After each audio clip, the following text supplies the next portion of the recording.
¿Empiezo entonces? Sí. Buenas tardes, bienvenidos a la sesión del mes de abril del curso de Hepatología en Red. Como siempre, empiezo agradeciendo al Hospital Cruz y Telemedicina, donde nos acompaña Sol, a la jefa Hassan, como cara visible de Fundien, y a Gador, que nos apoya desde el 2019 y esperemos que lo siga haciendo. Hoy, como siempre, tenemos dos temas. El primer tema es sobre lo que yo considero la enfermedad más interesante y provocativa de la hepatología, que es la hepatitis autoinmune. Y digo esto porque es una enfermedad que tiene múltiples fenotipos y presentaciones clínicas. Así que en esa línea, Manuel Barbero nos va a hablar de uno de estos fenotipos, que es la presentación aguda o las formas agudas de hepatitis autoinmune, tema de gran trascendencia para ustedes porque esto es frecuente en Argentina. Y en la segunda parte, en la segunda conferencia, yo me voy a referir al compromiso hepático en las infecciones sistémicas, virales sistémicas, pero muy focalizado en el Epstein-Barr y el citomegalovirus, y especialmente en el huésped inmunocompetente. Así que luego de esta breve introducción, lo dejo a Manuel, que de su conferencia. Bueno, muchas gracias. Y anoten preguntas y háganlas después. Gracias, Federico, por la invitación nuevamente. Yo les voy a hablar, no sé si ya está compartido, creo que sí, de la forma de presentación aguda de la hepatitis autoinmune. Como saben, la hepatitis autoinmune, por definición, es una enfermedad crónica, ya sea en su forma asintomática como asintomática. Los criterios diagnósticos son los clásicos. Sin embargo, cuando Federico me invitó a armar esta conferencia, la verdad fue un desafío, porque no hay un review o una guía clínica de la presentación aguda. Incluso muchos autores se preguntan si existe realmente la enfermedad o es el inicio de una enfermedad crónica, y esto tiene su lógica, porque uno no le sacaría el tratamiento a una patología que debuta de forma aguda. La otra forma de presentación es la aguda sobrecrónica, que también es más típica, que es una exacerbación de la enfermedad, conocida o no hasta ese momento. Estos dos cuadros pueden tener como desenlace una hepatitis aguda grave o una falla hepática fulminante. Otros autores a la forma aguda la clasifican como la hepatitis autoinmune crónica con exacerbación espontánea, que es la más frecuente, la hepatitis autoinmune de nuevo aguda, que es esta forma virgen, digamos, y una hepatitis autoinmune crónica con injuria aguda superpuesta. Esta es más discutida porque esto es como el ACLF, digamos. Si un paciente es una hepatitis B sobre un hígado con hepatitis autoinmune, probablemente no tenga el mismo tratamiento ni la misma clínica. Y como último, que es la más novedosa quizás, la hepatitis autoinmune aguda posterior a un tratamiento inmunomodulador. ¿Qué frecuente es la hepatitis autoinmune de presentación aguda? Bueno, tanto la americana como la europea hablan de un 25% a 30% de forma de presentación aguda. Estos son estudios, la verdad, con poco N. De hecho, la guía europea no nombra bien el estudio de lo que se refiere, pero más o menos se ronda entre 25 y 30% en todas las guías. Sabemos que toda la incidencia y prevalencia en el mundo de hepatitis autoinmune es baja. Fíjense, la incidencia, es decir, los casos nuevos por 100.000 habitantes por año, va de 0 a 23 en Canadá a 3 en Inglaterra, y la prevalencia, es decir, los casos establecidos cada 100.000 habitantes, va de 11 en España a 35 en Alaska. Y sabemos que solamente el 3 a 6% se presentan como falla hepática fulminante, tanto en Europa como en Estados Unidos, que son los que tienen registros. La realidad es que hoy en Latinoamérica, como verán, no hay registros claros. Hay un proyecto que es el COLAI, que es el registro de la Sociedad Española, que se sumó a la ALE, y si quieren manden un mail para empezar a registrar pacientes, creo que puede estar bueno ese mismo proyecto. Ahora nosotros tenemos que darle entidad a esta enfermedad, porque fíjense que la prevalencia en nuestro medio de falla hepática fulminante por hepatitis autoinmune es alta. Ya Federico en el 2001 hizo un trabajo en el que informó una prevalencia del 19%, ya en torno igual. Mendizábal hizo dos últimos trabajos, 25-26% de prevalencia. Nosotros acá en el Cruz hicimos un estudio también de hepatitis aguda grave o falla hepática fulminante, con 90 pacientes y 37% tenían hepatitis autoinmune. El resto se dividía entre virales, virio, indeterminada. Esto lo presentamos en el 10 el año pasado. Ahora, repasando el diagnóstico, tenemos las formas clínicas asintomáticas, las formas con síntomas inespecíficos, 25% que decíamos que se presenta de forma aguda, y 25% en estadio ya cirrótico con descompensación.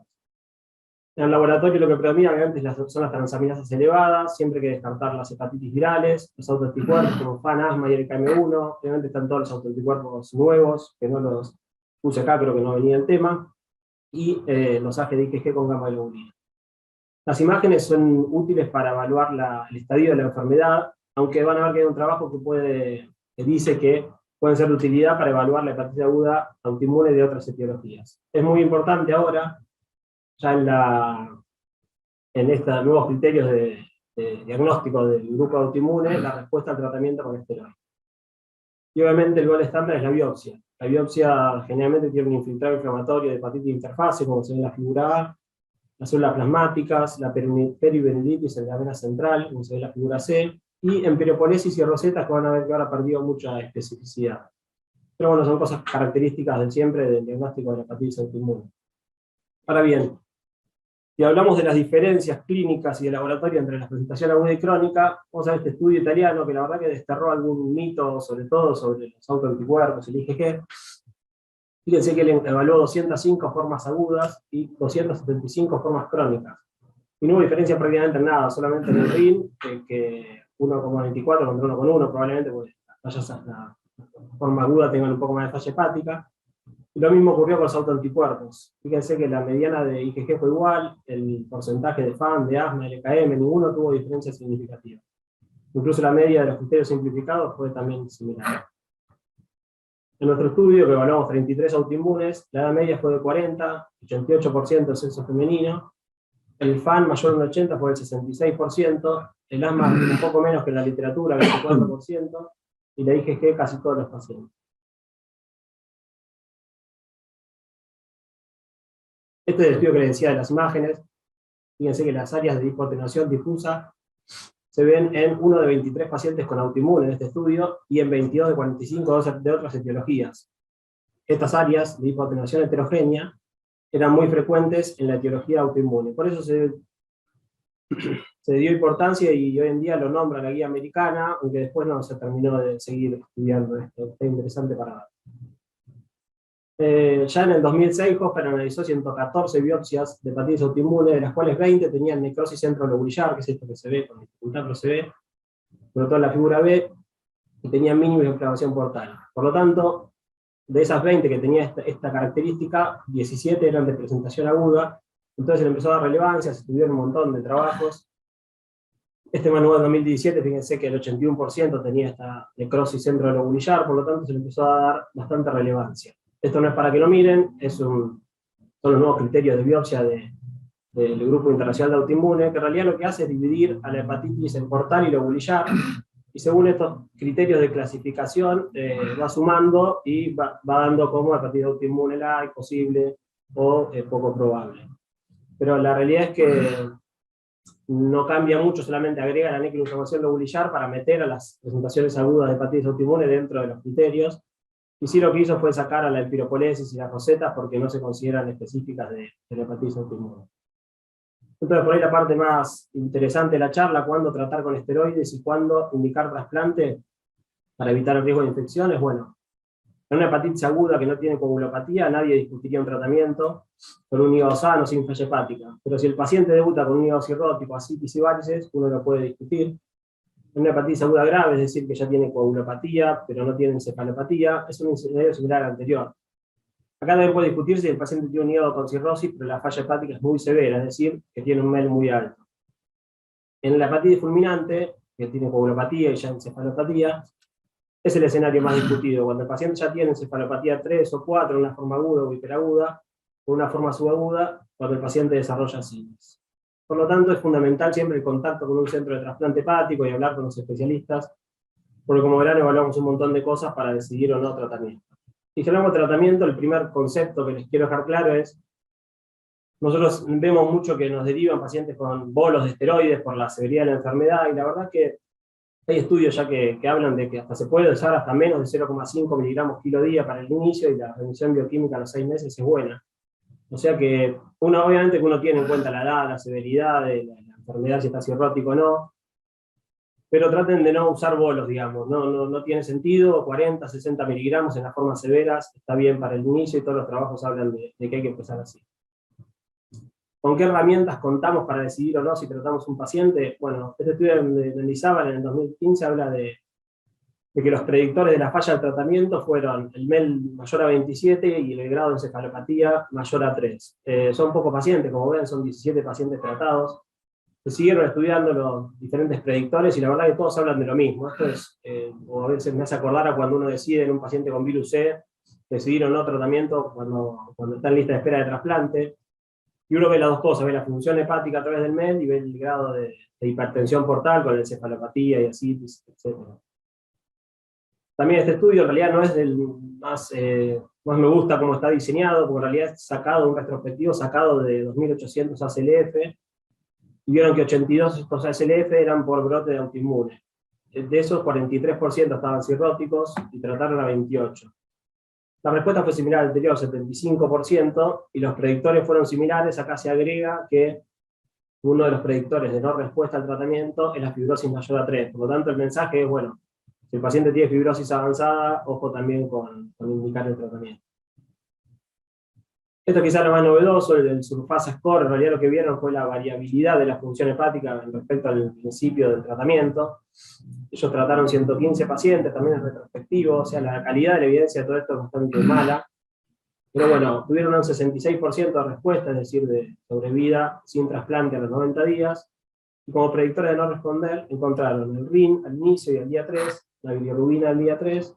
Entonces hicieron una fórmula, que es este Surface. Vos ponés los valores de la fórmula de Surface y al tercer día evaluás si seguís o no con el tratamiento. Y si el del score da menor a 0,9, la probabilidad de responder es más del 75%. Si es más de 1,75, la probabilidad de trasplantarse o morirse es del 85%.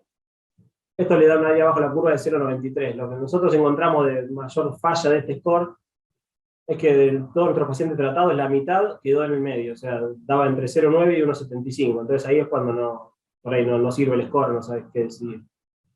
Como les decía, en nuestro estudio se evaluamos 90 pacientes, de los cuales 33 eran autoinmunes con hepatitis aguda grave o fulminante, y tratamos en total 24, es decir, 15 con hepatitis aguda grave y 9 con encefalopatía de grado 1 a la 3. Después el resto se descartó del tratamiento porque estaban con encefalopatía de grado 4 y fallecieron o se trasplantaron.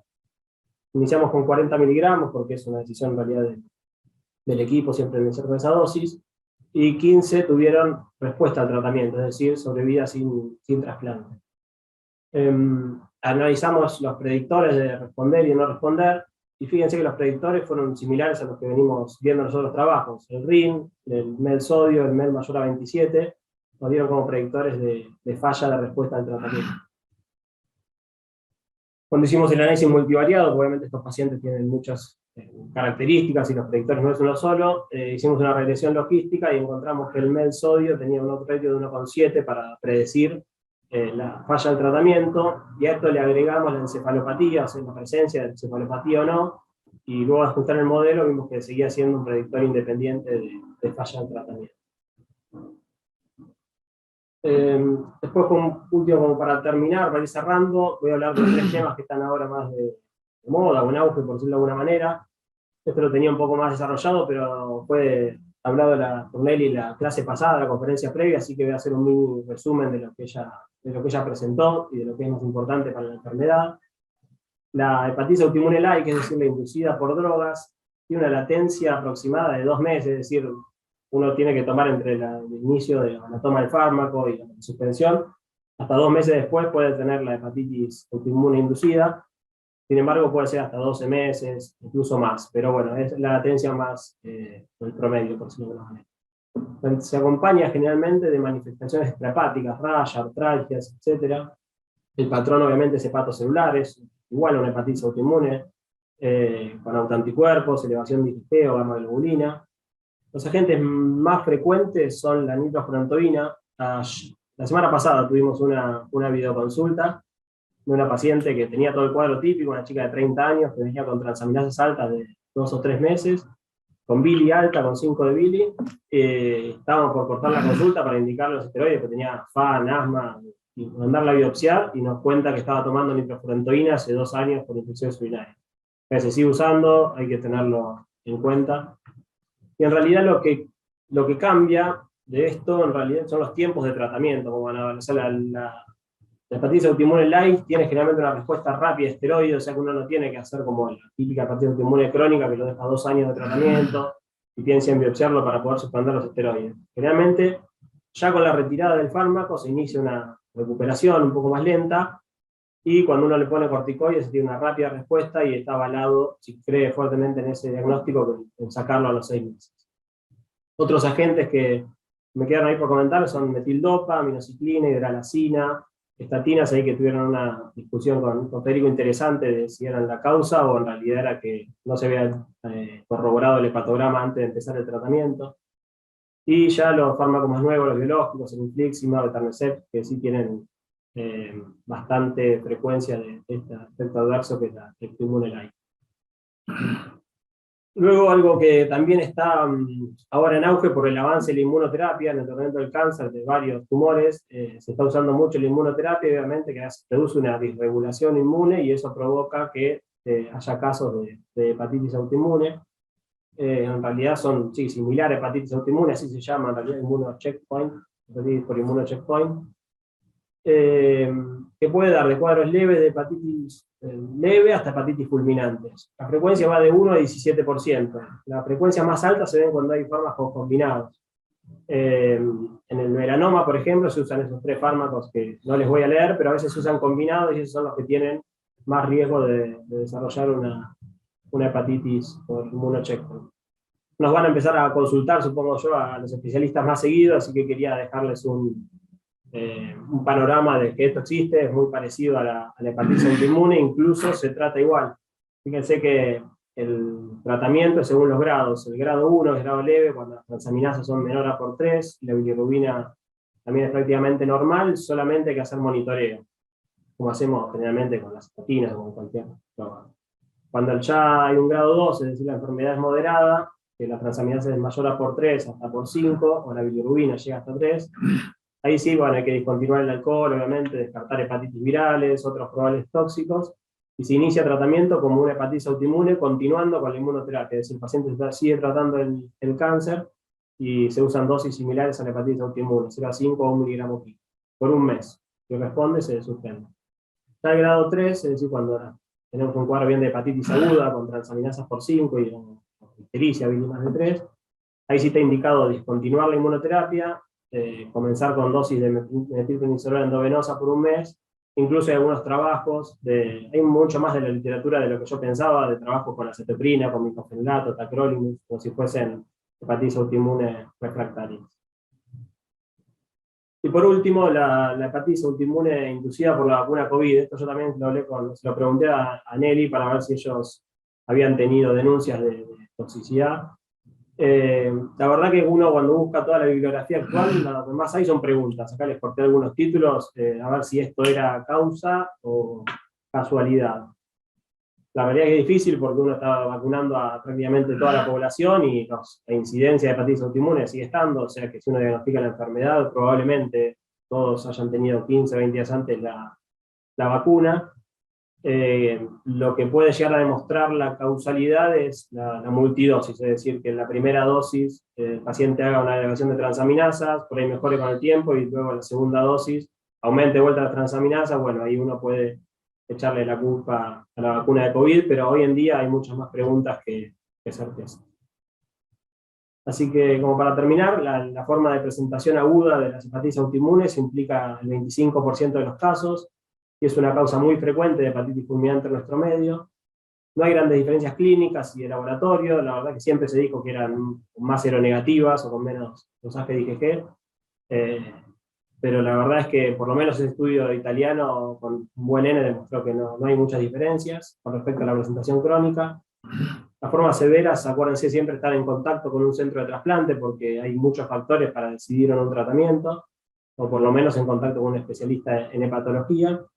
Las dosis de corticoides, eso también, si van a empezar un tratamiento, es muy importante, no hacer bolos por más que la enfermedad sea severa, o por más que uno crea que no está respondiendo porque hizo más ascitis, más encefalopatía. Esos no son los parámetros que miramos y no tiene sentido aumentar la dosis de corticoides. Y por último, que hoy si uno tiene que elegir un predictor para evaluar antes de empezar el tratamiento, si ir a trasplante o iniciar el tratamiento, es el MEL. Obviamente que con todos los otros factores que les comentaba, pero el MEL es lo que más se está estudiando para esto.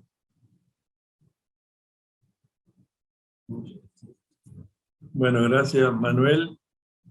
Si alguien tiene una pregunta, escríbanla en el chat. Es un tema de mucha importancia clínica. Ahora bien, si a vos te llega una hepatitis aguda común, con 5 miligramos de bilirrubina, 500 de transaminasas y una protrombina normal, no tomas medicamentos y todas las serologías son negativas, ¿cómo seguís a partir de ahí? Una chica joven que tiene una mujer con una hepatitis aguda que no es viral ni hay ningún antecedente de hepatotoxicidad. Y uno debería biopsiarla para ir a buscar el diagnóstico. Bueno, obviamente le vas a pedir anticuerpos, le vas a pedir gamma globulina, pero por ejemplo, en ese contexto, ¿para qué sirven los scores propuestos? Que está el abreviado y el más completo, el inicial que requiere biopsia. Sí, hoy los scores, el abreviado, es como que ya casi que barrió con el ampliado. Obviamente uno sigue mirando si tiene o no enfermedades autoinmunes asociadas y demás, pero hoy con el abreviado se sabe que es la misma área bajo la curva, pero hoy te basas en eso, es las transaminasas, las serologías negativas, el dosaje de IgG o gamma globulina, y después tenés que ir a buscar la biopsia para definirlo. Pero por eso, si esta paciente con una hepatitis aguda tiene una IgG de 2500 y tiene un asma de 1 en 80, un FAN de 1 en 80, ¿vos la tratás o la biopsiás? Por supuesto, le podés hacer una tomografía, una eco, lo que fuera, si no tiene groseras evidencias de cirrosis. Yo trato de biopsiarlos. A veces también diría depende de dónde, porque por ahí en algún lugar que tengo más aceitada la biopsia, como acá, la biopsia, pero el score ahí da de probable. En ese caso da 6 puntos probable, habría que definirlo con la... Ahora, si uno tiene la trata y la respuesta al tratamiento es efectiva, ahí ya queda como definitiva. Claro, pero le tenés que enchufar un tratamiento que tiene sus bemoles. Sí. Porque el otro problema con la biopsia es que, cuando vos mencionabas los de las rosetas son grupos de hepatocitos que quedan atrapados en la interfase, pero eso es en las formas crónicas de la enfermedad. En las formas agudas de la enfermedad, primero podés tener necrosis masiva, o sea que ya no ves nada. Es cierto que está descrito que hay más componentes centrolobulillar, incluso está descrito que tienen endotelitis, como tienen los trasplantados, pero a veces la histología es ni. Ahora, nuevamente el concepto, si es en Argentina y es en una mujer y no tiene explicación y tiene un poco de gamma o algo, quizás valga la pena, no sé, hacer una prueba terapéutica. Distinto es cuando tienen falla hepática, porque eso sí lo hemos visto con mucha frecuencia. Y lo segundo que quería comentar es que en realidad las hepatitis autoinmunes por DILI son hepatitis autoinmunes, lo que son idénticas. Yo recuerdo bien esto porque cuando yo me entrené, el primer caso fue descrito en la Universidad del Sur de California con la oxifenacetina, que era un laxante. Eso fue publicado por un médico de allá llamada en la New England Journal of Medicine. En realidad la enfermedad es igual, tienen autoanticuerpos, tienen hipergamma, pero le sacás el medicamento, algunos mejoran, otros requieren esteroides, pero en realidad es la misma enfermedad. Sí, cursos más cortos de esteroides.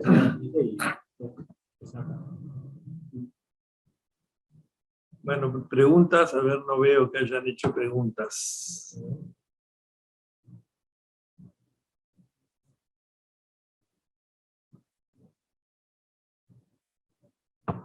Bueno, sí, igual después para...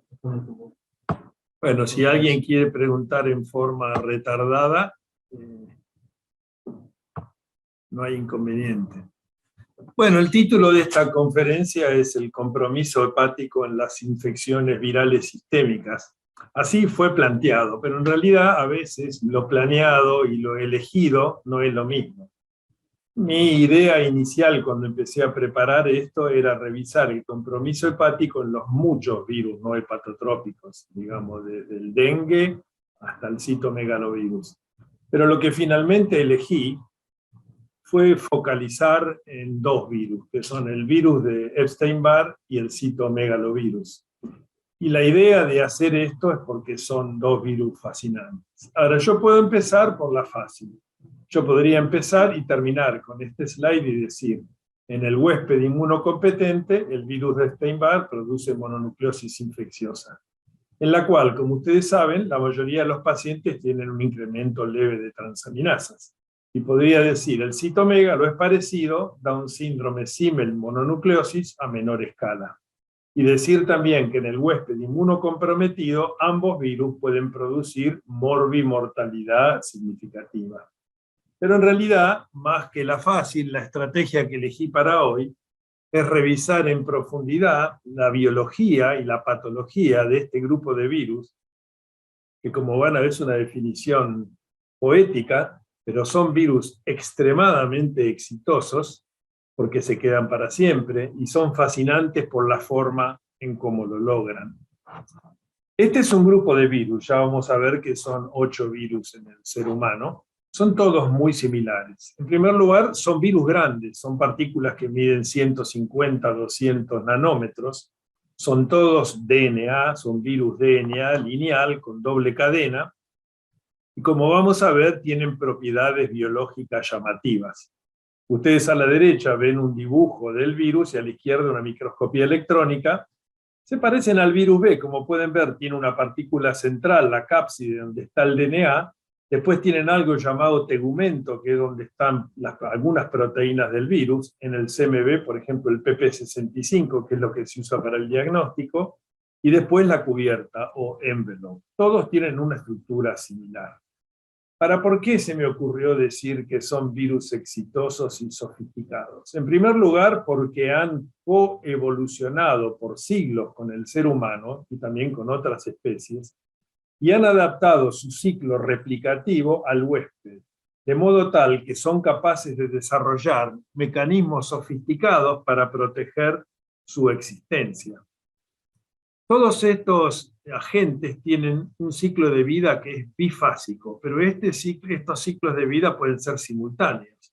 Es decir, como cualquier otro agente viral, tienen una fase lítica o productiva. Esto quiere decir que cuando infectan su célula target, replican en forma intensa y expresan en la membrana múltiples proteínas virales, o si lo quieren llamar antígenos.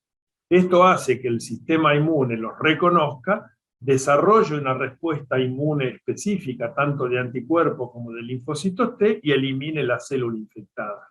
Pero mientras están haciendo esto y de alguna forma engañando al sistema inmune, algunas de las células infectadas, el linfocito B en el caso del Epstein-Barr, el monocito en el caso del CMV, el DNA se cierra, como es el triple cDNA del virus B, se convierte en un plásmido y deja de expresarse, o sea, hay silencio en la expresión de todos los genes virales y por lo tanto de antígenos y proteínas.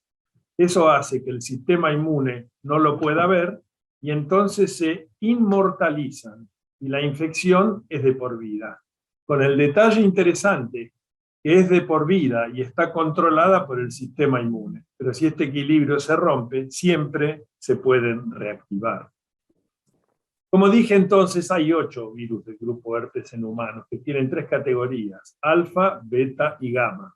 Ahí tienen todos, quizás el 6, el 7 son menos comunes, y el del Kaposi también, pero como pueden ver, el citomegalovirus, que es el más grande, tiene el genoma más grande, pertenece al grupo beta, y el virus de Epstein-Barr al grupo gamma. Esto simplemente es una clasificación.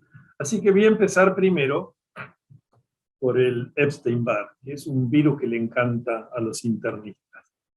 Tiene una larga historia, porque la tríada de fiebre, faringitis y adenopatía, que sabemos que es lo que hace sospechar la mononucleosis, fue llamada fiebre glandular en los 1800. En el año 1920 se cambió el nombre por mononucleosis infecciosa.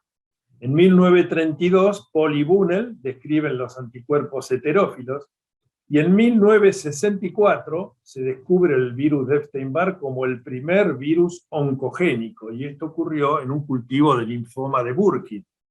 Eso fue por Epstein, Acon y Barr. A Acon lo garcaron y entonces el virus se llamó Epstein-Barr y al pobre Acon lo dejaron afuera. Y en el año 68 se relacionan ambas cosas y se descubre que la etiología de la mononucleosis infecciosa es este virus. Ahora bien, ¿cómo es el ciclo replicativo del virus? Y esto es realmente interesante. Se la llama enfermedad del beso porque la vía principal de transmisión es la saliva en adolescentes. Cuando el virus ingresa, replican las células epiteliales de la orofaringe, la faringe, las amígdalas, todo esto. Pero el target del virus es los linfocitos B. En la cubierta externa del virus tiene estas glicoproteínas que se unen al receptor del complemento, al receptor 3 del complemento en el linfocito B.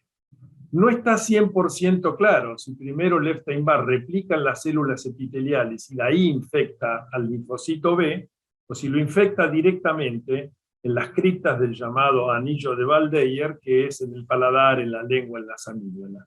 Lo que sí entonces ingresa por la orofaringe, replica e infecta a los linfocitos B. Eso es su target, el linfocito B. Una vez que el virus entra al linfocito B, toma comando de la célula, es decir, el virus se hace cargo de toda la maquinaria para la replicación viral y para la síntesis de proteínas. Como dije antes, y parecido al virus B, el Epstein-Barr se cierra, pasa a ser episomal, de lineal pasa a ser circular, y se comporta como un cromosoma del huésped, es decir, como si fuera parte del genoma del linfocito. En ese momento, que se llaman fases de latencia, el Epstein-Barr regula lo que quiere expresar o lo que no quiere expresar. Cuando entra en la latencia no expresa nada. Y eso hace que el sistema inmune no lo pueda reconocer. Por lo tanto, este genoma viral se queda dentro de las células de por vida. Y si en algún momento hay inmunodepresión o cambia la relación huésped-sistema inmune, el virus se reactiva, como ocurre en los huéspedes inmunocomprometidos. Veamos esto en un poco más detalle. Entonces, luego de la infección inicial de los linfocitos B, se producen varias fases. Lo interesante es que todas estas fases son simultáneas.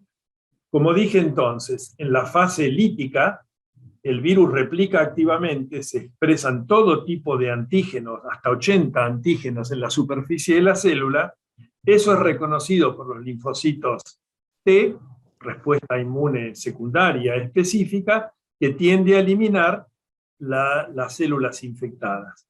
Pero simultáneamente, el virus deja de expresar los antígenos, hay una disminución progresiva hasta llegar al silencio inmunológico total, es decir, no hay expresión de ningún antígeno, y por eso el virus permanece ahí a perpetuidad y se puede reactivar. Entonces acá pueden ver que todas las fases de latencia pueden ocurrir durante la infección inicial. En la llamada, se llaman latencia por lo que expresan. En la llamada latencia 3 expresan un montón y son reconocidos por los linfocitos T. Cuando pasan a la latencia 2 a la 1, terminan en silencio y se queda para siempre en estas células de memoria. Pero todas estas fases se producen juntas. Ahora, muy bien, acá tienen el virus de Epstein-Barr, tiene un montón de genes. ¿A dónde apunta este slide? Hay uno de esos genes que después se expresa como el antígeno nuclear de Epstein-Barr tipo 1, que es el que se usa para la serología, se expresa en todas las fases de latencia. Y vamos a ver que esto es importante para el diagnóstico, porque permite el diagnóstico en cualquier fase.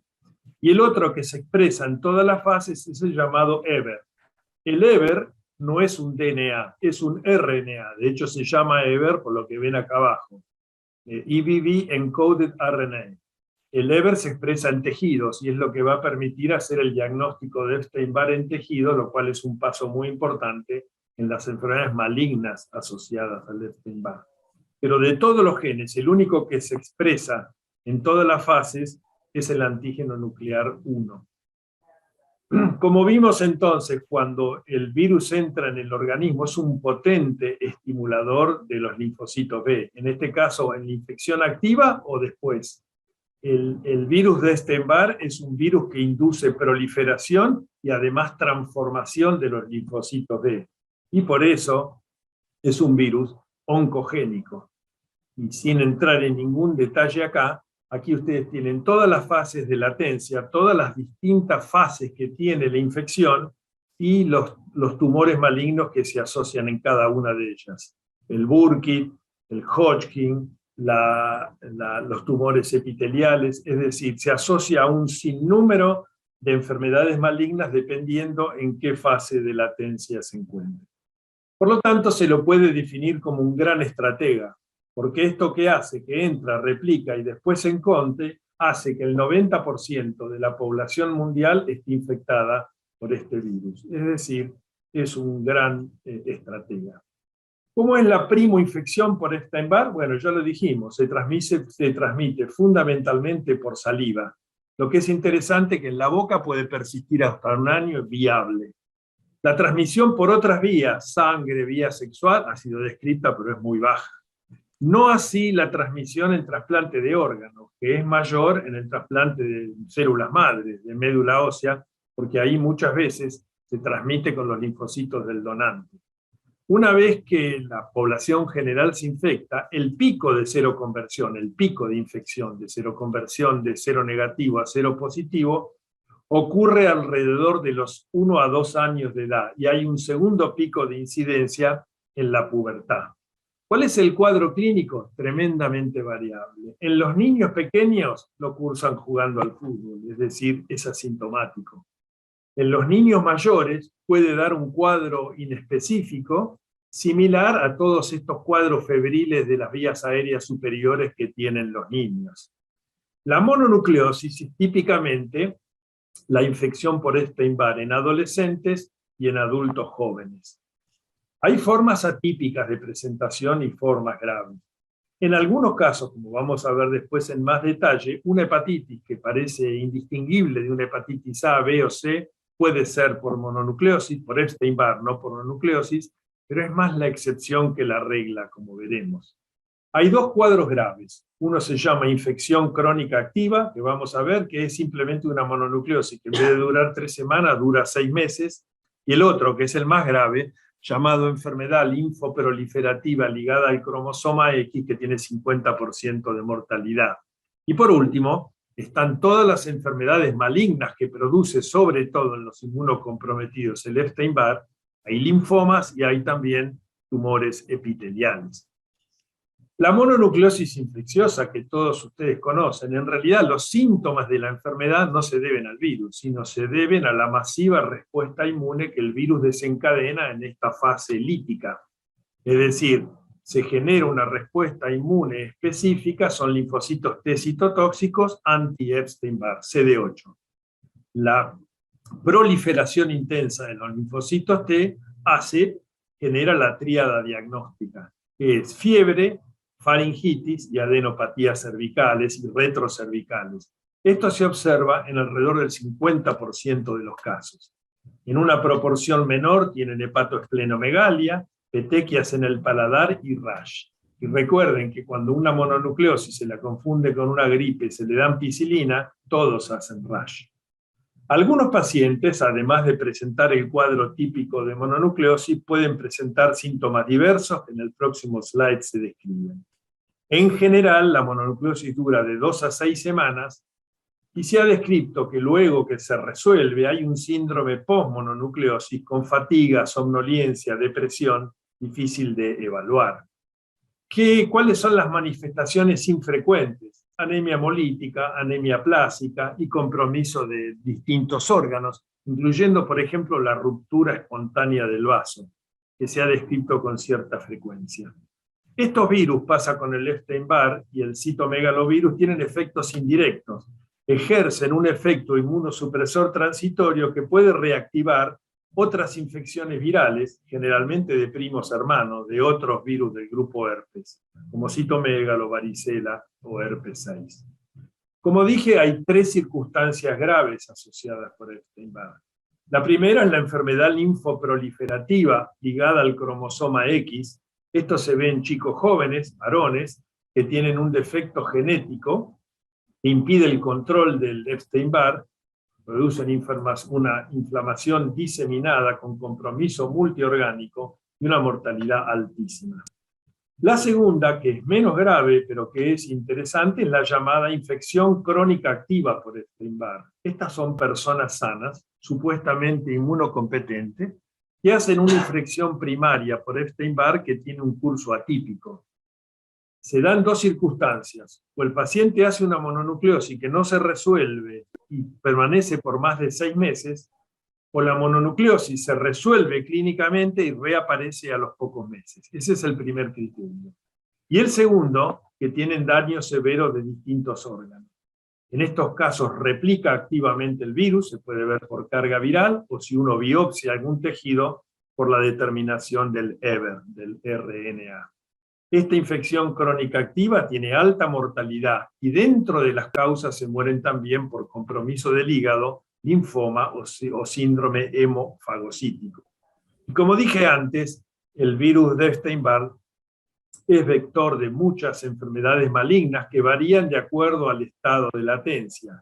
Ahí tiene, por ejemplo, que en la latencia 1 está el Burkitt, está el PTLD, en la latencia 2 el Hodgkin y así. Tienen a la derecha un sinnúmero de enfermedades. El Epstein-Barr es una de las causas más frecuentes de cáncer mediado por infecciones virales, pero yo no me voy a referir a eso hoy. Sí, a nosotros los trasplantólogos nos preocupa el llamado PTLD.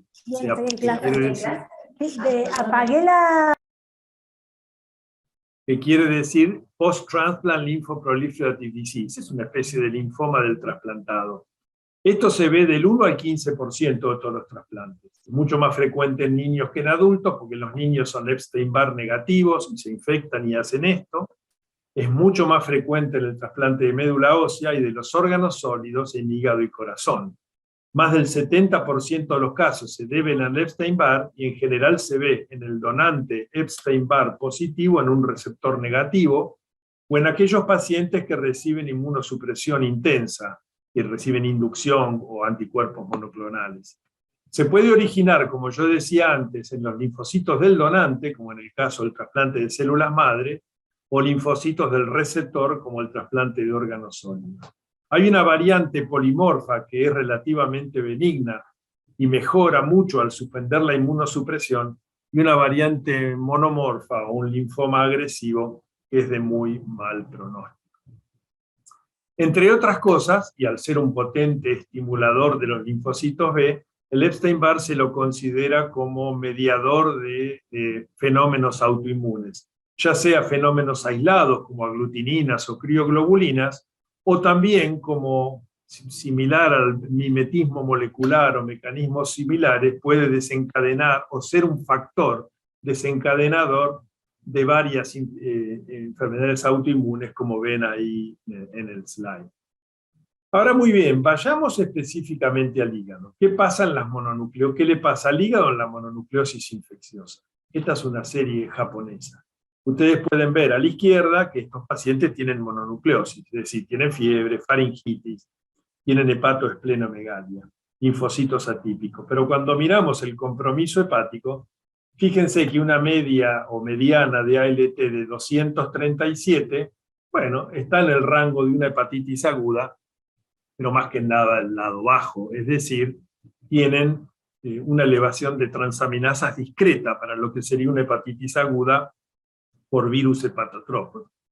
Frecuentemente la fosfatasa alcalina es alta y a esto vamos a volver.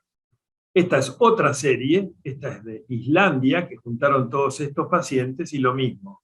Fíjense que las transaminasas son bajas para lo que sería una hepatitis aguda, 187 de media de ALT. Ahora, es muy interesante el compromiso hepático en la infección por Epstein-Barr.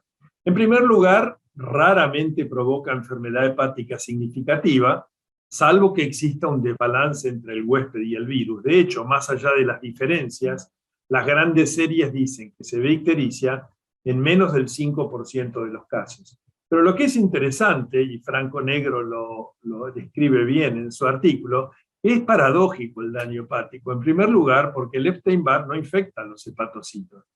Y se piensa que el incremento de transaminasas en una mononucleosis, en una hepatitis por Epstein-Barr, sería una especie de daño colateral secundario a las citoquinas que pueden liberar los linfocitos C que transitan por el hígado cuando son atacados por el sistema inmune, por la respuesta T, y que liberan estas citoquinas que serían la que darían el incremento de las transaminasas. Así que es muy interesante porque no infecta a los hepatocitos.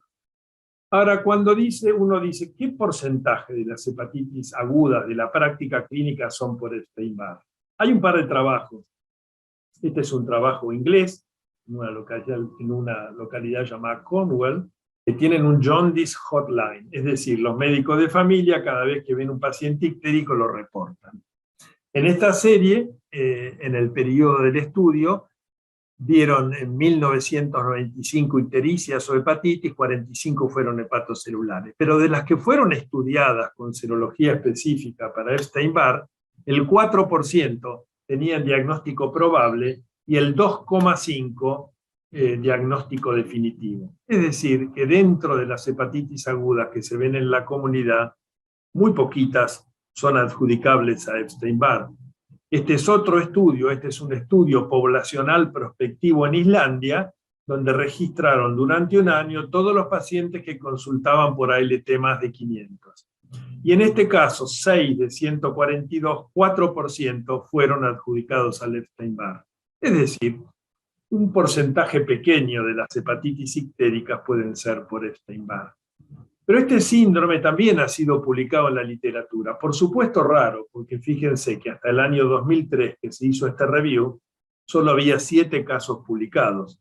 Pero estos son hepatitis por Epstein-Barr, excluyendo todos los otros agentes virales y con anticuerpos específicos, y fíjense que casi todas son ictéricas, bilirrubinas de 9, 12, 15, y con valores altos de fosfatasa alcalina, y con transaminasas, como les decía antes, muy bajas respecto a otro típico de hepatitis virales. A esto se lo ha llamado hepatitis colestásica por Epstein-Barr, y bueno, si alguna vez les toca ver esto y las serologías son comunes, son negativas, yo de rutina nunca le pido serología de Epstein-Barr una hepatitis aguda, pero si uno no tiene un diagnóstico claro, vale la pena explorarlo. Muy bien, ¿cómo se diagnostica una infección por Epstein-Barr? Bueno, hay 2 capítulos completamente separados. En el huésped inmunocompetente, el diagnóstico es serológico y uno puede recurrir al diagnóstico molecular cuando existen dudas. Mientras que en el huésped inmunocomprometido, la serología no sirve para nada y uno debe ir a la biología molecular con carga viral en sangre, en tejidos, o con la determinación del EBER en tejido por hibridización in situ. Muy bien. ¿Cómo es la historia del diagnóstico de infección por Epstein-Barr? Como dije entonces, en los años 30 se descubrieron los anticuerpos heterófilos por los amigos Paul y Bunnell. Lo que hacían ellos era mezclar el suero del paciente, por supuesto esto fue medio de casualidad, y cuando este suero se juntaba con glóbulos rojos de cabra, de oveja o de caballo, aglutinaba. Y así se originó la prueba de Paul Bunnell y la versión más reciente, que es el monotest, que es con partículas de látex. Ahora, muy bien, la Paul Bunnell o el monotest, el problema es que tiene falsos negativos. ¿Por qué? Porque en los niños menores a 2 años suele ser negativo, solo 10 a 30%. Este porcentaje aumenta al 50% en niños más grandes, y en adolescentes la mayoría son positivos. También tiene que ver con el tiempo de evolución. En la primera semana la mitad es negativo y en la segunda semana la positividad sube. Tienen problemas también, no solo de falsos negativos, sino que puede dar falsos positivos en otras infecciones, fundamentalmente en el CMV, pero también en otros virus, como ven ahí, y en las propias hepatitis virales por otros virus, y también en enfermedades malignas autoinmunes. Y lo otro es que estos anticuerpos pueden persistir por 1 año. Así que, si uno está en el medio del campo y un paciente viene con una clínica típica de mononucleosis, uno le hace un hemograma y ve estos linfocitos atípicos con núcleos grandes y poco citoplasma, y el monotest es positivo, es altamente, el diagnóstico de mononucleosis es casi de certeza. Pero en el mundo civilizado, si uno ve esto y porque hay otras causas de mononucleosis, siempre conviene confirmar con anticuerpos específicos.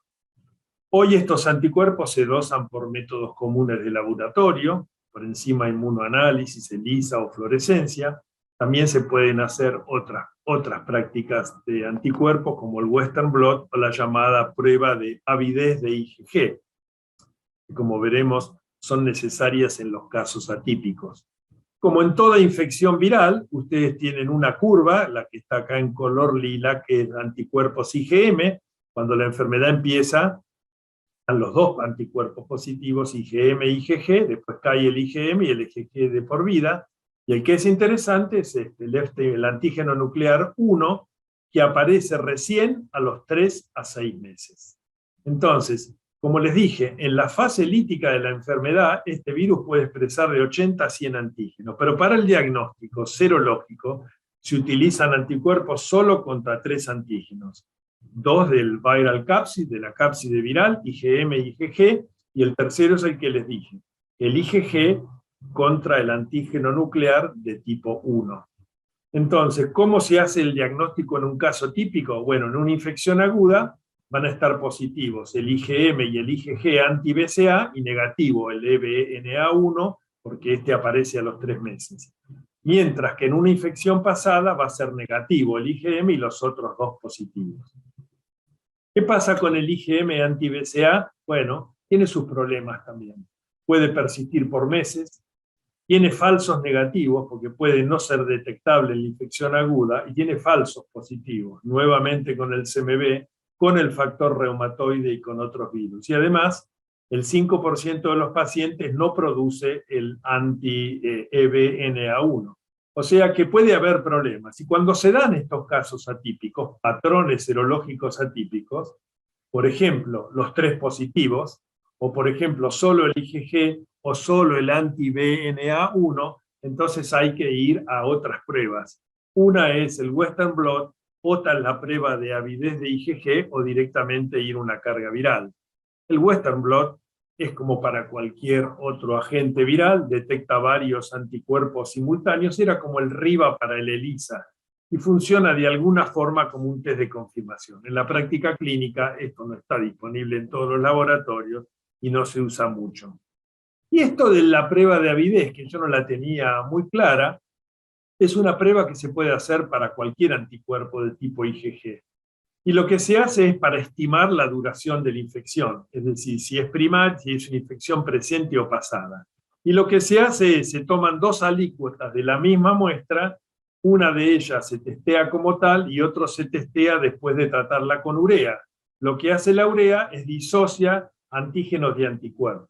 Cuando la infección es reciente, se destruyen fácil esta disociación y se separan más, mientras que cuando la infección es, acá debería decir mayor, la unión es más estable. O sea que la avidez va aumentando con el tiempo. Si es baja acá, favorece la infección reciente, y si es acá, es la pasada. Pero tampoco es un test que se usa en la práctica rutinaria. Me pareció nada más que interesante mostrarla. Y hoy en día, como en todas las infecciones virales, estamos para las cargas virales. En este caso puse el HBV, pero es el EBV de DNA.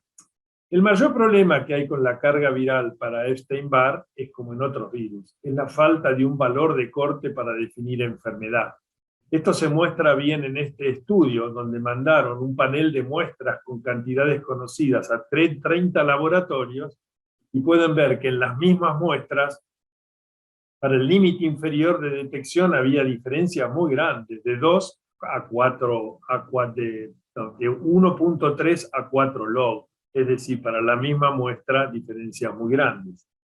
Poco tiempo después se creó un estándar de la OMS con una cantidad conocida, pero aún así persisten diferencias de 1 o 2 logs. Por lo tanto, lo aconsejable es siempre usar el mismo método cuando uno está siguiendo un paciente.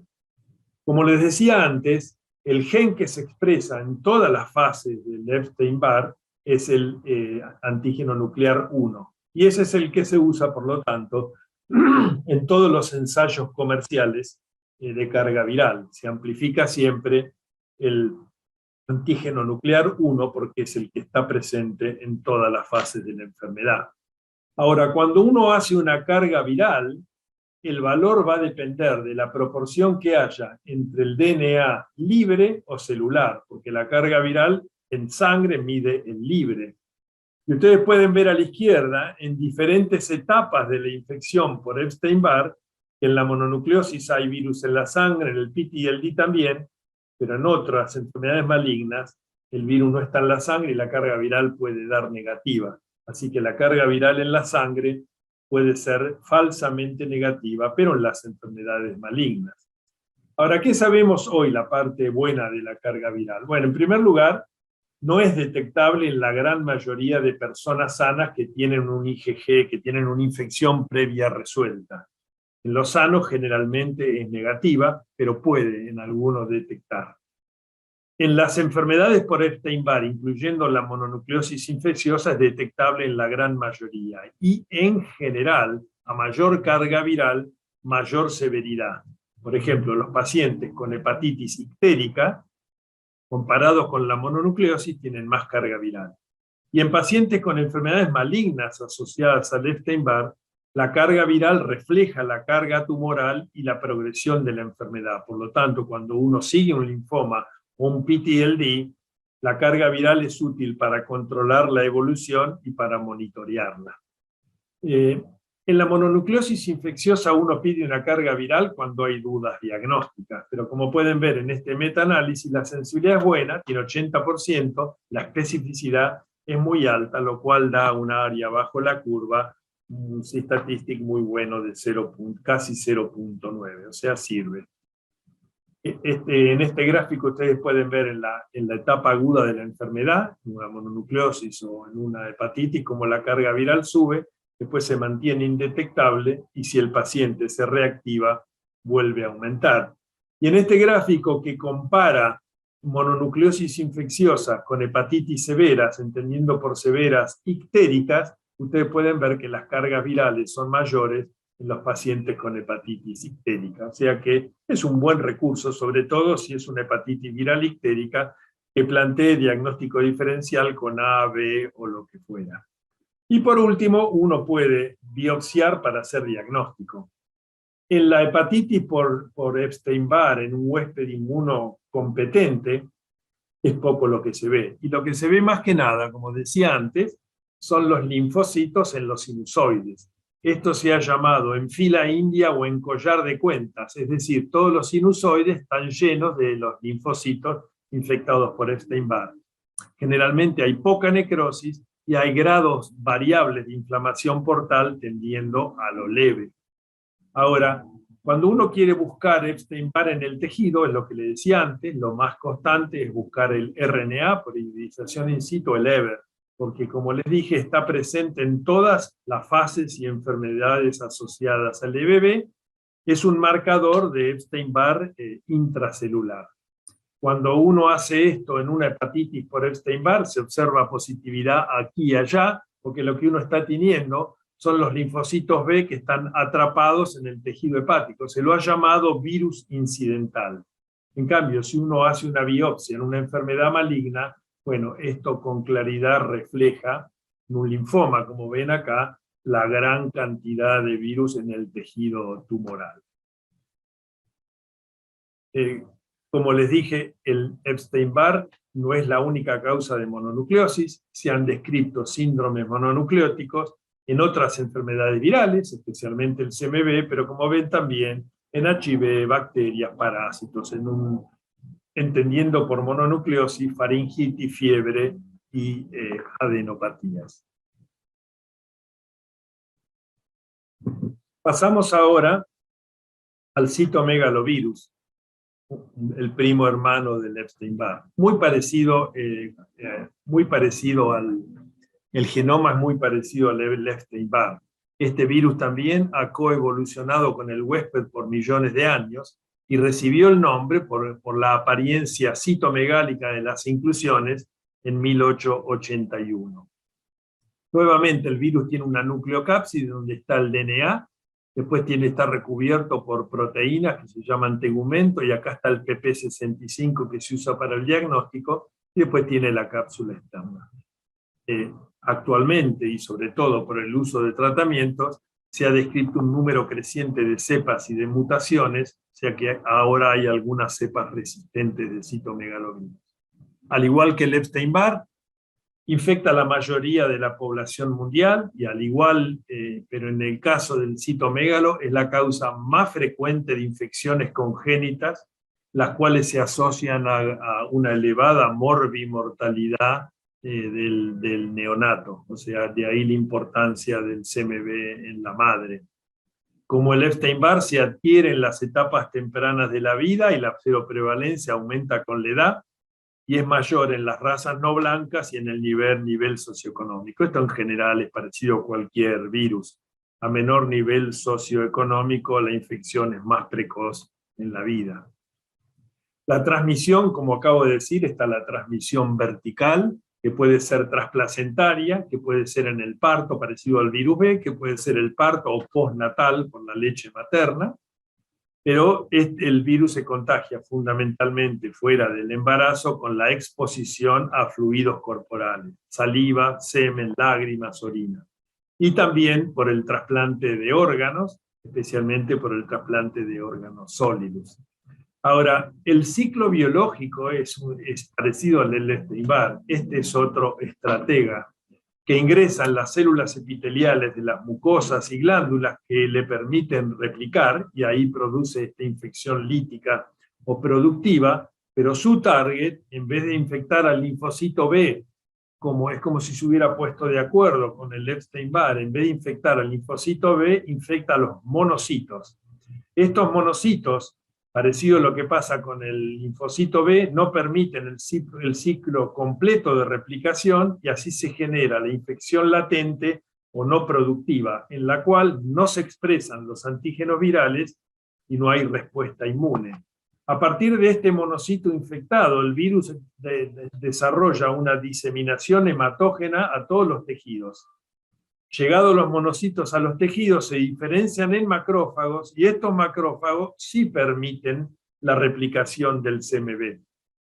Pero cuando llega a la médula ósea, el virus de los monocitos se infecta en los progenitores mieloides, que son los CD34 positivos, y ahí se queda de por vida, como pasa con el linfocito B en el Epstein-Barr, y frente a determinados estímulos, los precursores vuelven para atrás, se convierten en monocitos que vuelven a llevar la infección a múltiples tejidos, y eso genera estos ciclos de infección. Similar al Epstein-Barr, en la infección primaria, el sistema inmune elimina las células con infección lítica, con infección replicativa, pero no reconoce las células con infección latente. O sea que el sistema inmune controla la replicación, pero no puede evitar la generación de infección latente, que pasa en el 100% de los casos luego de la infección primaria. Es decir, la infección primaria se resuelve, pero la infección latente queda de por vida y se puede reactivar. Es decir, que en el caso del citomegalo, los monocitos periféricos tienen un rol clave en la diseminación hematógena del virus a múltiples tejidos y en la persistencia del CMV en los progenitores mieloides. Es decir, si uno mira el ciclo, el virus ingresa por la mucosa, infecta a los monocitos van a los macrófagos donde el virus replica y van a la médula donde se queda de por vida. Entonces, la infección primaria es por los epitelios, infecta, como dije, el monocito en la infección primaria, luego el virus replica en los tejidos y luego se va a la médula y genera esta infección inactiva donde se queda por vida, y si se reactiva vuelve a transmitir. Muy parecido a lo del Epstein-Barr, nada más que acá el vector es el monocito y en el Epstein-Barr el linfocito B. ¿Cómo hacemos diagnóstico de citomegalo? Bueno, esto ha evolucionado a lo largo del tiempo. Todavía se usan mucho los anticuerpos IgG y IgM que le encantan a los clínicos. El citomegalo hasta hace algunos años había que confirmarlo por cultivo, sea el cultivo convencional o el llamado Shell Vial. En la era moderna, cuando yo empecé en trasplante, la antigenemia, el llamado PP65, pasó a ser un dato muy importante, hoy reemplazado prácticamente por la carga viral y también, por supuesto, está la inmunopatología. ¿Qué podemos decir de los anticuerpos? Bueno, como en toda infección, hay IgG e IgM. El IgG sirve para ver que alguien ha tenido infección por CMV, es fundamental en los trasplantes para saber si el donante y el receptor tienen match o mismatch, fundamental en el embarazo y sobre todo para estudios epidemiológicos. Ahora, la IgM anti-CMV se usa, como en el caso del Epstein-Barr, para la infección aguda, pero tiene problemas de sensibilidad y de especificidad. Al igual que en el Epstein-Barr, la serología es solo útil en pacientes inmunocompetentes y como estudio inicial, pero no en inmunocomprometidos. Tiene muchos problemas el IgM anti-CMV. Tiene falsos positivos porque tiene reacciones cruzadas con el Epstein-Barr, con el virus de la hepatitis E y con factor reumatoide. Pretrasplante hepático, nosotros vemos que un porcentaje alto de los cirróticos tienen IgM anti-CMV y no tienen nada en transfundidos. Y además la IgM puede durar 6 meses y puede aparecer en la reactivación. Así que tiene muchos falsos positivos. También tiene falsos negativos en inmunodeprimidos, en hipogamaglobulinémicos, en pacientes que hicieron plasmaféresis, y puede ser negativo en la infección aguda con carga viral positiva. Es decir, tiene sus problemas, es una serología poco confiable, mucho menos confiable que la del Epstein-Barr. Y así ustedes pueden ver en este trabajo donde mandaron 260 muestras a distintos laboratorios, se exploraron 5 ensayos comerciales, algunos con antígenos recombinantes, otros con antígenos naturales, y se definió el CMV activo como antigenemia positiva, PP65. Y ustedes pueden ver ahí en los 5 centros diferencias groseras de sensibilidad que van del 50 al 100%, no tanto de especificidad. Pero cuando el paciente tiene Epstein-Barr, fíjense que la especificidad baja al 50%, y lo mismo con factor reumatoideo. Es decir, tiene problemas de sensibilidad y de especificidad. ¿Cómo podemos confirmar? Bueno, uno es el cultivo. El cultivo típico era un tubo con fibroblastos, a donde se pone la muestra que uno va a examinar, que puede ser sangre o tejidos, y buscar el efecto citopático, como ven en esta foto de la izquierda. Pero eso tarda semanas, es laborioso, es caro, es poco sensible y no es cuantitativo. Así que hoy en día, salvo que uno trabaje para identificar cepas resistentes de CMV, el cultivo convencional no tiene más sentido. Esto fue útil en su momento, el llamado Shell Vial. Esto es un tubo que tiene una monocapa de fibroblastos, ahí se pone la muestra de sangre, fluidos o tejidos, se los centrifuga y se hace inmunohistoquímica en ese preparado. Esto mejoró porque tiene más sensibilidad, se lee en 48 horas, pero nuevamente, hoy se dejó de utilizar porque tiene mucha especificidad, porque es inmunohistoquímica, pero se dejó de utilizar porque es menos sensible que la antigenemia y sobre todo que la carga viral. La antigenemia, como digo, por muchos años fue el gold standard, sobre todo en los centros de trasplante. La antigenemia lo que se hace es una inmunistoquímica para la proteína esta del tegumento, la PP65. Uno toma una muestra de sangre, los leucocitos se fijan en un portaobjeto y uno busca el PP65 en los leucocitos. Acuérdense que el citomego infecta los monocitos. Y uno contea en el microscopio las células positivas. Es decir, es semicuantitativo. ¿Qué problemas tiene? Si el paciente está neutropénico, puede darle falsamente negativo. Es muy subjetivo, es operador dependiente y el ensayo no está estandarizado. El otro problema es que la muestra no dura más que la vida media de los neutrófilos y por lo tanto no dura más de 8 horas. Esto no permite sacar sangre y derivarla a un laboratorio a distancia, cosa que sí se hace con la carga viral, pero es un buen método, tiene buena correlación con la carga viral y es útil para diagnóstico, evaluación de severidad porque es semicuantitativo y monitoreo, si uno no dispone de carga viral. Así que si uno no dispone de carga viral, la antigenemia es el segundo método que se puede utilizar con eficacia. Pero como dije, para el Epstein-Barr, hoy estamos en la era de la biología molecular y el gold standard ha pasado a ser la carga viral, más que la PCR cualitativa, sino la carga viral.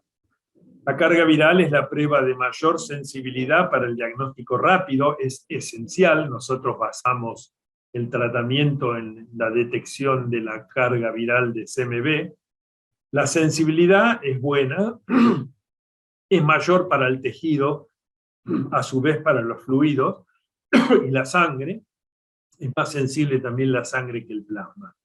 En general, a mayor carga viral, mayor replicación y mayor severidad, y la ventaja es que la muestra es estable, así que uno puede sacar sangre en Córdoba y mandarlo a Buenos Aires a la distancia que se les ocurra.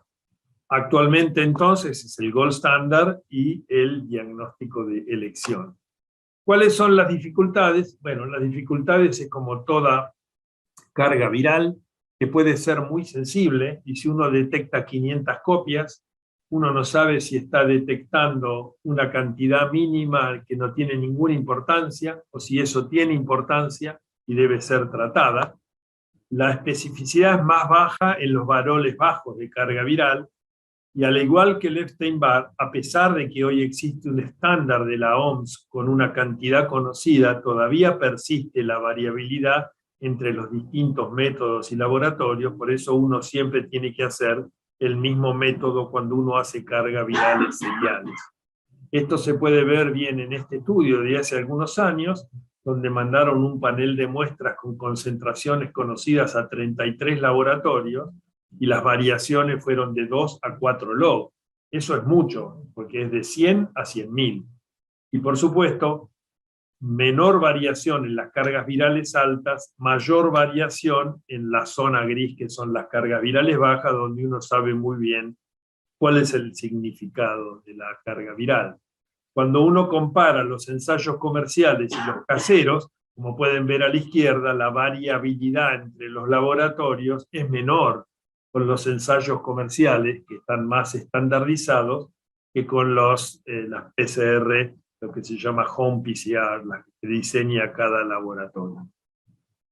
Por último, está la demostración en el tejido, la histopatología y la inmunohistoquímica.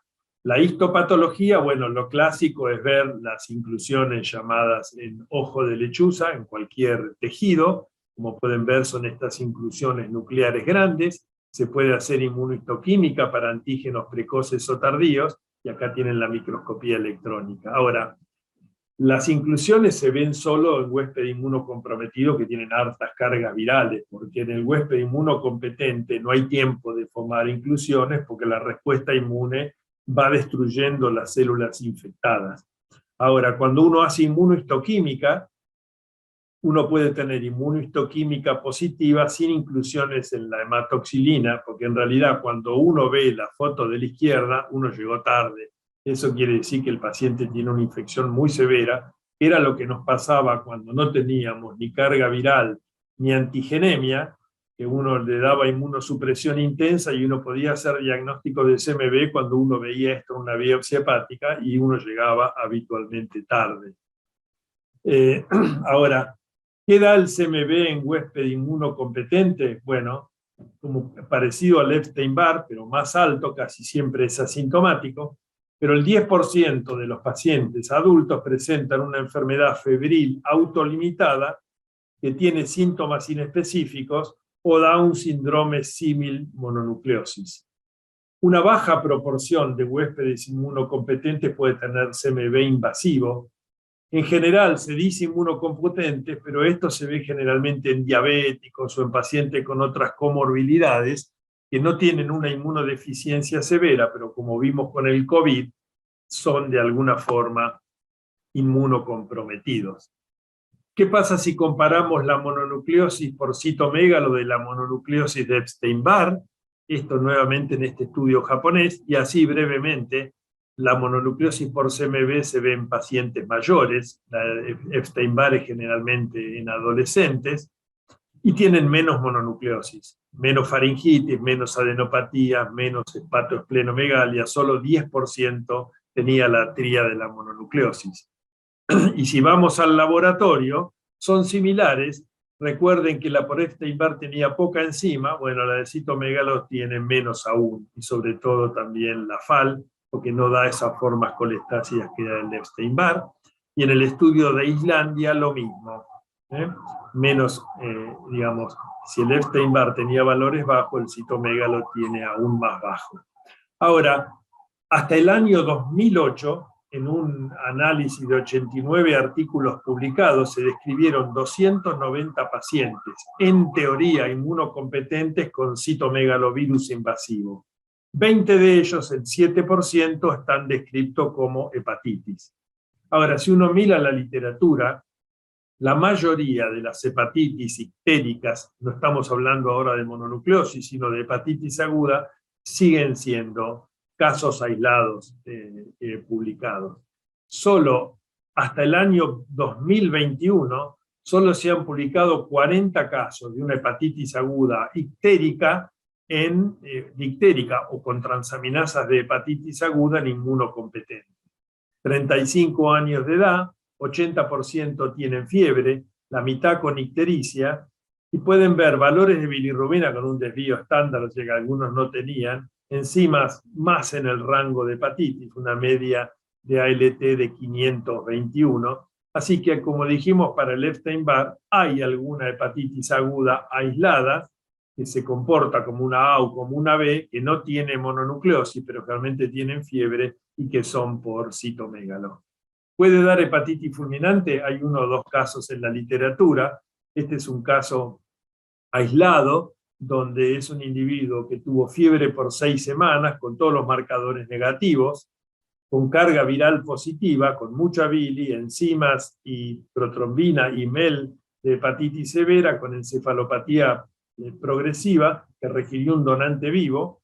El explante mostró necrosis masiva y la inmunohistoquímica positiva para CMV. O sea que es un caso en el cual el CMV parece incontrovertible, pero hay un caso en la literatura. ¿Qué pasa cuando uno hace una biopsia? Lo mismo que en el Epstein-Barr, la mononucleosis por CMV da esto, inflamación sinusoidal con mínima necrosis, lo que se llama patrón mononucleótico, y generalmente en el huésped inmunocompetente no hay inclusiones que son mucho más patrimonio del huésped inmunocomprometido. Puede verse alguna inclusión aquí y allá, como esta, pero en general no.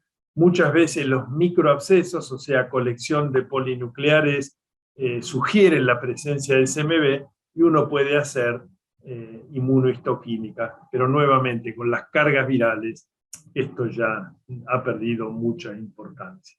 Por lo tanto, termino con 2 o 3 frases. Una es que los 2 virus, el Epstein-Barr y el citomegalo, que pertenecen al mismo grupo, tienen un ciclo de vida bifásico, con una fase lítica o productiva o replicativa, seguida de una fase de latencia que evade el sistema inmune y inmortaliza la infección, se queda de por vida. Es por eso que estos 2 virus infectan al 90% o más de la población, se quedan ahí a vivir controlados por el sistema inmune, pero se pueden reactivar cuando disminuye el control. Y esto le pasa a los trasplantados con inmunosupresión exógena que hacen PTLD por Epstein-Barr o que hacen citomegalo invasivo. La mayoría de los pacientes inmunocompetentes presentan incremento subclínico y leve de las transaminasas, con o sin mononucleosis, generalmente con, pero hay una proporción baja que pueden ser indistinguibles de una hepatitis aguda ictérica, y la minoría hacen ictericia o hepatitis aguda. Los anticuerpos de tipo IgM, más que nada para el CMV, tienen falsos positivos y negativos, y deben utilizarse solo en huéspedes inmunocompetentes, y aún en los huéspedes inmunocompetentes, salvo que sea una típica mononucleosis por Epstein-Barr, pedir anticuerpos específicos o una carga viral para ponerle sello al diagnóstico. Y por último, la carga viral para Epstein-Barr o para citomegalo es hoy el gold standard y es lo que usamos todos los días en los pacientes inmunocomprometidos. Acá llegué.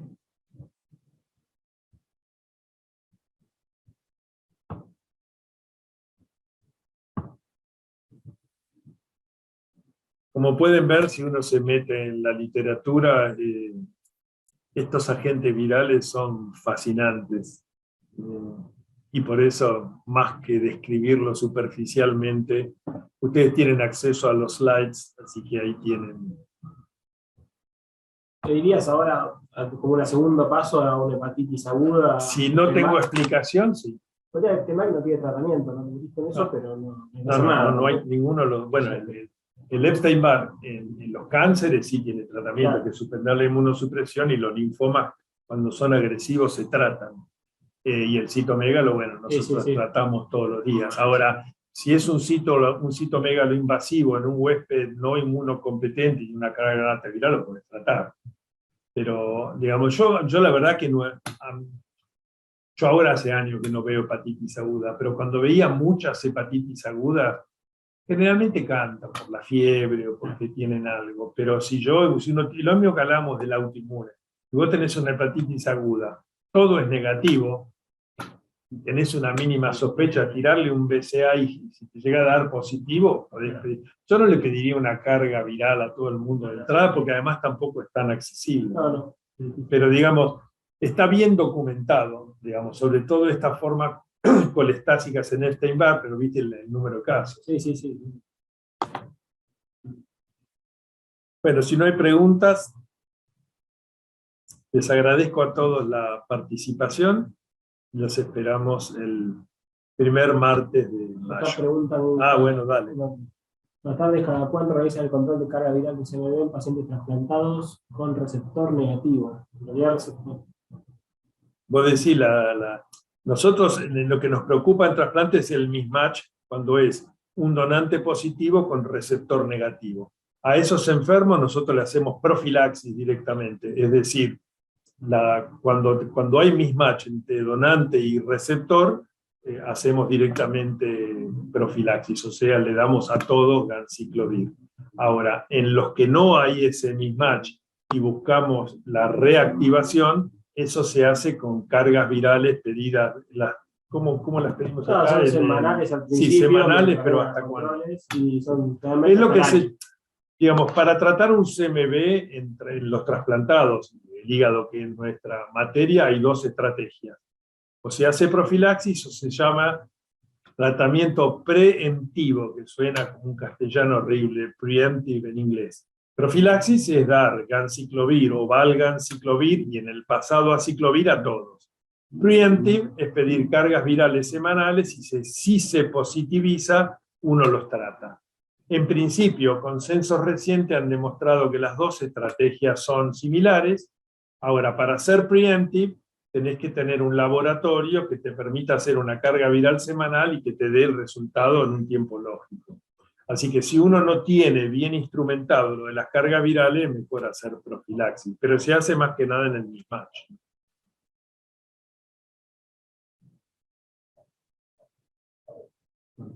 Bueno, muchas gracias a todos. Nos vemos.